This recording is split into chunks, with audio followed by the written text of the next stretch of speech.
bitch, man!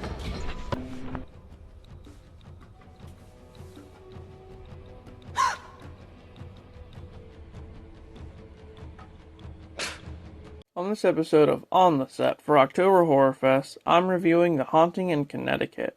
So, let's get into it. In the late 1980s, a kid named Matt has been undergoing cancer treatment. His mom, Sarah, has been looking for a new house to rent that's closer to the hospital that he's getting treated at. Eventually, she finds a house and moves in, along with her husband Peter, Matt's brother, and their two nieces. After looking around the house, Matt picks the basement to be his new room. Why? I don't know. As he's checking it out, he finds a locked door down there. And not too long after, Matt starts to have weird visions, like one of an old man and a bunch of dead bodies. After a while, Matt's dad Peter discovers that the house used to be a funeral home, and the locked door that Matt found leads to a mortuary.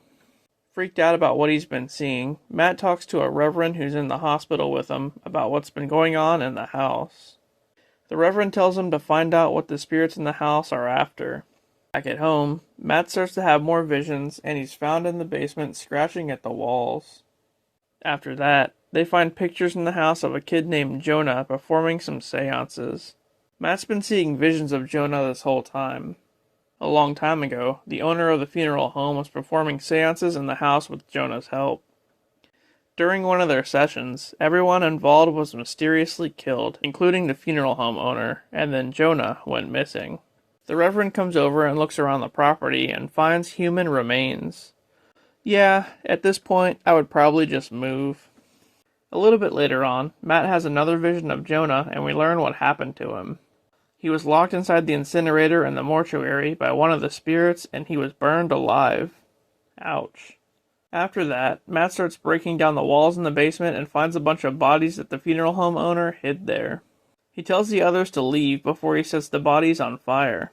Then, Matt nearly dies in the process and has one last vision of Jonah, who leads him into the light. But suddenly, Matt wakes up and Jonah's spirit moves on. Sometime later, their house is rebuilt and is no longer haunted. The end.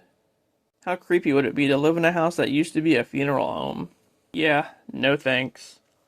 Kyle Gallner was great in this one, though. It's one of the first movies I remember seeing him in.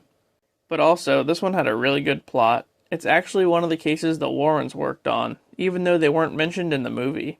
Anyway, stay tuned, and I'll see you on the next one.